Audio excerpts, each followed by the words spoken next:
Hi guys, and welcome back today for a very fun video that we're going to be doing. So today I am going to be using some of the fresh strawberries that we've grown in the garden to make a strawberry and elderflower cake. So I'm going to get straight on into it and start mixing the ingredients.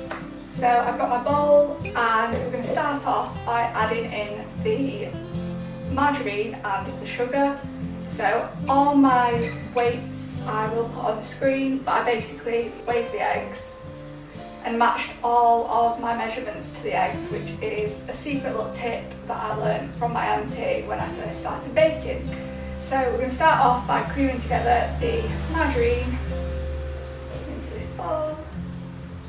I have washed my hands. So yeah, you've got the margarine, and then just caster sugar straight in. I've got my wooden spoon. Yeah, so we want to cream these together until they are basically as close to, like, as light coloured, as white as possible as a mixture. And this is just the way that I've always known how to bake a cake.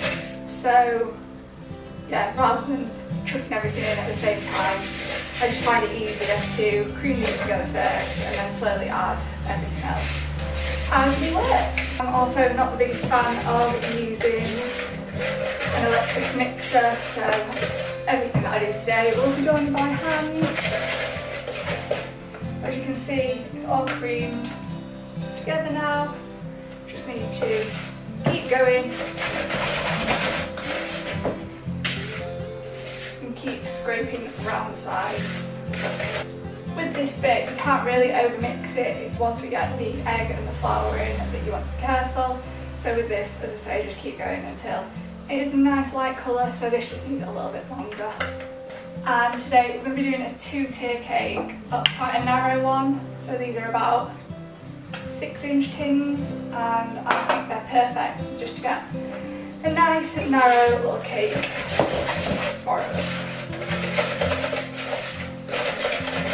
So I think that is about done. So I'm going to scrape off this spoon. Scrape around the edge of the bowl, make sure we've got all that good there. And there we go. So that is our butter and sugar mixed together. It will feel a little bit grainy, but that's fine. So next up, I'm going to use one of these bowls. Crack the eggs in there, just in case we get any shelling basically. Makes it a lot easier to fish any little bits out.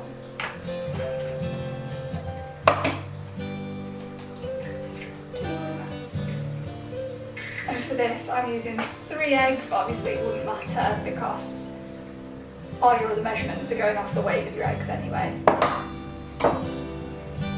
And I'm just going to wash my hands, so let's whisk those all together.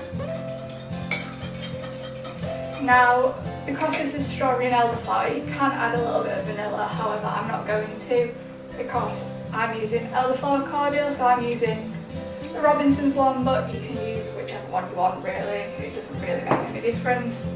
Or if you have elderflowers, you can use your own cordial, make your own cordial. But I'm not that fancy, so I'm just using Robinson's one, but because of that, I'm not adding any vanilla extract, however, you can if you want to. So next step is with our egg mix, add a little bit of the egg mix,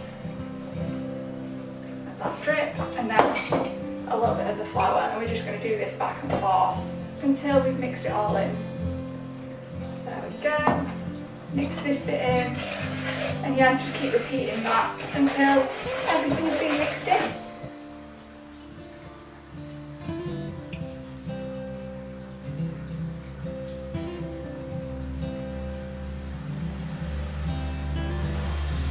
And go back in with a little bit more, but I'm just going to tip in the rest of that egg because 3 eggs doesn't really go that far.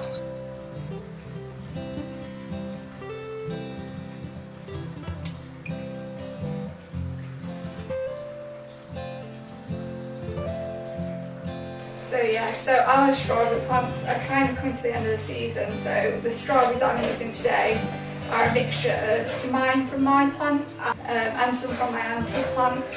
However, they are the same variety of strawberries, we both got them at the same time. This mixture is actually quite thick, so normally at this point I would add in some milk. However, because we're adding in the elderflower cordial, I'm going to add that first and then see if it's still thick. So here we have 3 tablespoons of elderflower cordial. You can add a little bit more or a little bit less, however this is what I class as like the perfect amount. So we're going to add that in, and hopefully with that we won't need any milk adding in.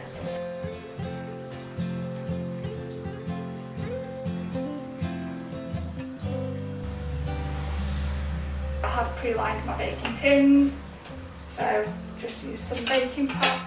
I'm knocking them about. We're already starting to be clumsy, but yeah, I've lined the bottom and then just kind of roughly line around the sides. However, you can just grease around the sides if you'd rather, which is usually what I do. I think I'm just trying to be fancy today.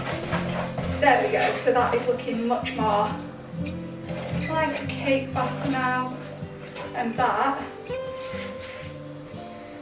smells amazing. So now the last thing to add in before we add it into our cake tins are the strawberries. Now you don't really want to mix it too harshly after you've added these because you don't want them going off too mushy. You don't want to squash them in, you want them to stay as whole as possible. So I've just cut these into little chunks.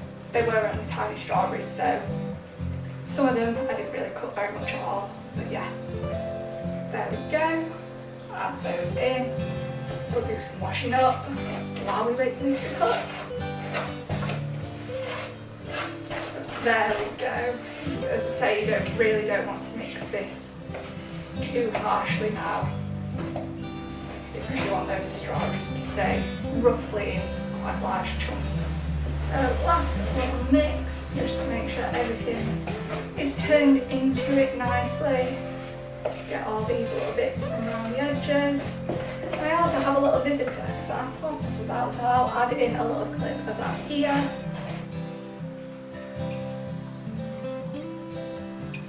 We are ready to get these into the tins and then into the oven. So as I say, pre-lined those. I'm just doing 2 tiers today, and the oven is on and it is just clicking off, so it's just got warm. I preheated that to about 160 to 170. With these being a little bit thicker, obviously, you want them at a slightly lower heat so they cook through evenly rather than burning on the top and not being cooked inside. So I'm just going to do this by eye, but you kind of just chuck in a little bit into each. And some into this one. And just hope that they're kind of even.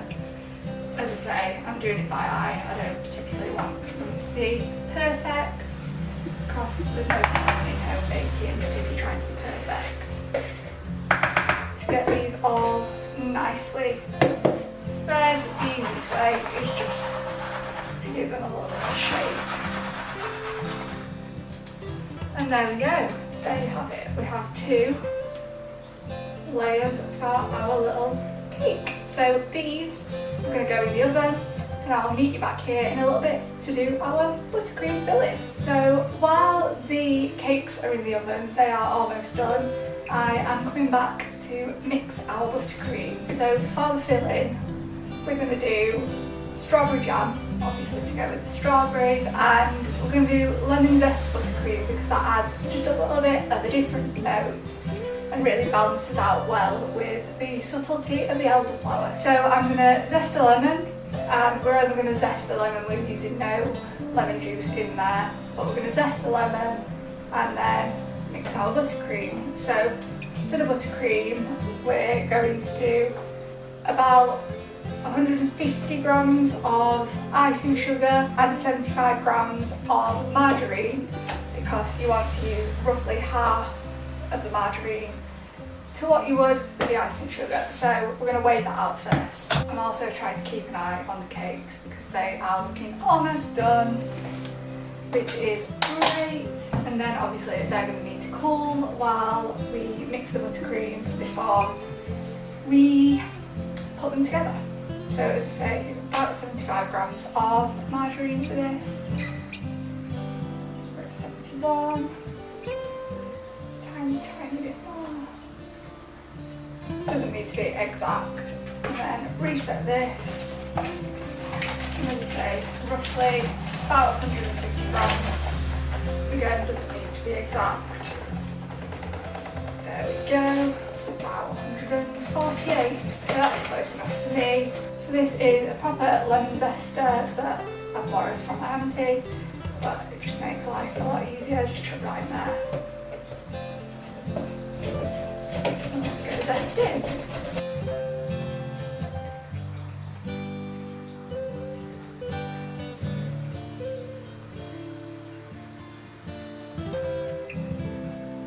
So there we go, that's what that's looking like.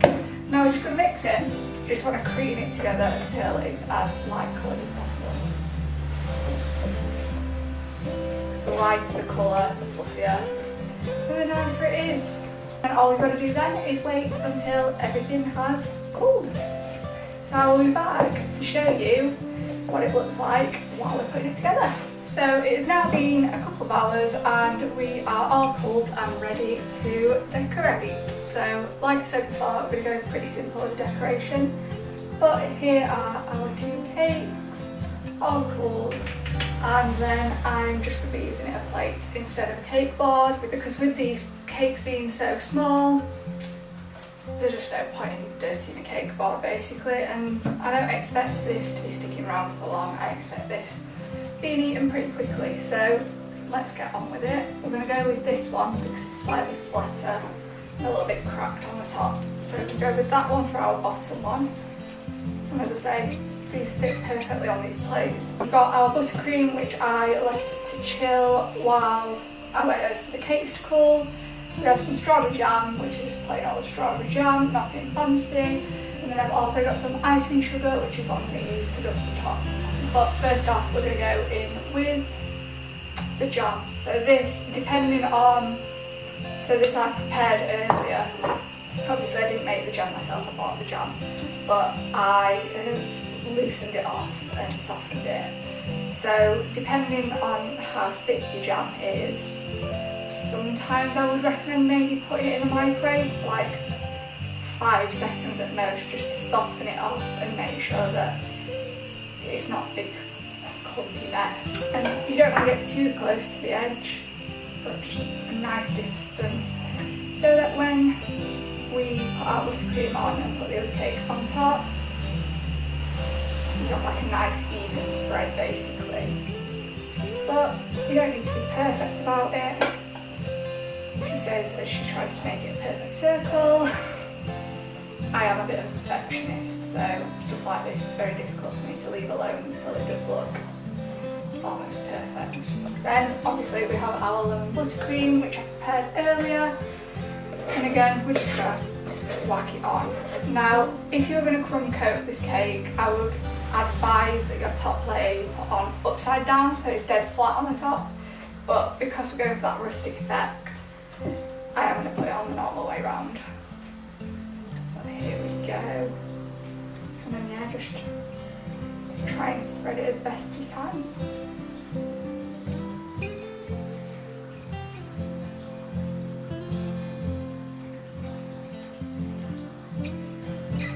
So if you're preparing this for like, I don't know, garden party, something like that, which this would be perfect for because it's those like proper summer flavours that everyone kind of knows and loves. So if you're doing that, I'd advise probably putting it in the fridge before taking it anywhere, just to let that cream set. There we go. So that is, don't know how much you can see, but that is our cake with both our cream and jam on.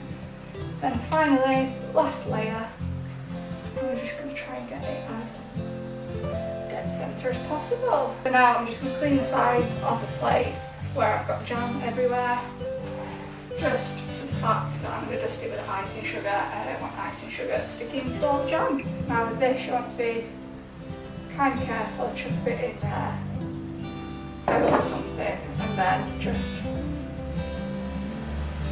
away basically. That is our strawberry and elderflower cake with lemon buttercream. So I really hope you have enjoyed today's video. As I say, it's a little bit different to what I have been doing. However, I thought I wanted to share this recipe with you in case you also had some last of the season strawberries that wanted using up. So thank you very much for coming back to watch another video. I really do appreciate it, and if you have enjoyed this video, please like and subscribe and comment down below and let me know if there's anything else you want to see me cooking or baking with, because I've really enjoyed filming this today. But yeah, so thank you very much, and I'm off to tuck into a slice of this now. Bye!